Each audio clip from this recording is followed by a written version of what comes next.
श्री गोपाळ कृष्ण भगवान की जय. लीळा नंबर 439. विनोद रूप ढकल्याची उत्तर क्रिया.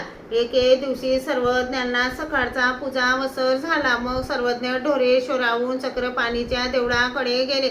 देवळाच्या पश्चिमेकडील टेकड्यावर सर्वज्ञ उभे राहिले. सर्व भक्तजन सोबत होते. सर्वज्ञांनी विचारले, हे कोणते गाव? जीजी, हे अमके गाव, हे अमके गाव, अशी सर्व गावे सांगितली. मागाहून सर्वज्ञांनी विचारले, हे कोणते गाव? जीजी, हे दाऊवाडी. सर्वज्ञ म्हणाले, येथे ढकला राहतो की? जीजी, राहतो. सर्वज्ञ म्हणाले, तो हल्ली दिसत नाही ते का? तेव्हा एकाने म्हटले, जीजी, तो हल्ली लग्न करायचे म्हणत आहे. सर्वज्ञ म्हणाले, असं तर जा, त्यांच्या घरी लग्नाची जी काही तयारी केली असेल ते घेऊन या. कोणी काही म्हणेल तर असे सांगा तुमच्यावर सर्वज्ञ रुसले म्हणून. हो जी. मग श्रीचरणा लागल्या आणि सर्व निघाले. दाऊवाडीला आले. खेई भटाच्या घरी गेले तेव्हा त्यांची म्हातारी आई दाराजवळ बसलेली होती. तिला विचारले, खेई भट कोठे गेले? ती म्हणाली, कोठे तरी बाहेर गेला आहे. आणि सर्वजण घरात घुसले. ती म्हणाली, हे काय बा, घरात का शिरले? आवो बाई, सर्वज्ञ तुमच्यावर रुसले आहेत. आणि तिला भीती वाटली. ती गप्प राहिली. त्यांनी मटकी उतरवली. त्यातील कणिक, तांदूळ, शेवया, वड्या, पापड, कुरड्या, डाळी असे सर्व पदार्थ काढले.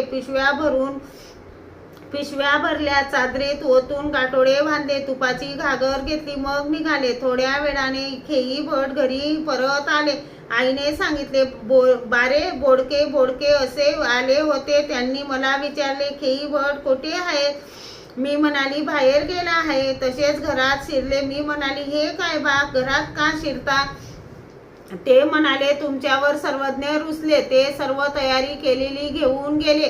तेव्हा ढकले या लक्षात आले, भक्तजनच असतील आणि हे निश्चितच सर्वज्ञांनीच करायला लावले. त्यांनी आईला विचारले, ते कोणीकडे गेले? ते पैठणच्या रस्त्याने गेले. मग मागाहून तेही निघाले. भक्तजन नजरेला दिसतील असे पाहत तेही यायला निघाले. तेव्हा सर्वज्ञ बाबुडाच्या झाडाखाली बसले होते. भक्तजन गाठोड्या घेऊन आले. गाठोड्या ठेवल्या. दंडोते घातले. श्रीचरणा लागले. तेव्हा ढकलेही मागाहून आले. दंडोते घातले. श्रीचरणा लागले. मग सेवक होऊन सर्वज्ञांजवळ बसले. श्री गोपाळ कृष्ण भगवान की जय.